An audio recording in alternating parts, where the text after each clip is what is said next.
আচ্ছা বলেন তো, আমাদের ঘরে 2 মাস চুলা জ্বলেনি, 2 মাস চাউল রান্না হয়নি, ভাত রান্না হয়নি, এরকম কি কখনো আমাদের হয়েছে? জোরে বলেন, হয়েছে? নবীর সংসারটা এমন সংসার ছিল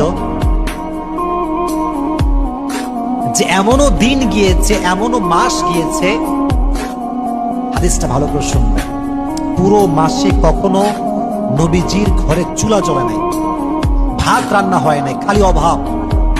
এমনও হাদিস আছে 2 মাস নবীজি অভাবে ছিলেন, বাসার ভিতরে ভাত নাই, খাবার নাই, রান্না হয় না। আম্মা জানা আয়েশাকে এই অবস্থায় একজন সাহাবী বলল, ইয়া আয়েশা, হে আয়েশা, তুমি কি তোমার স্বামীর সাথে সুখে আছো? 2 মাস ভাত রান্না হয় না, 2 মাস অভাব, 2 মাস ধরে ঘরে কোনো চাল নাই, ডাল নাই, হে আয়েশা তুমি কেমন আছো তোমার স্বামীর সাথে?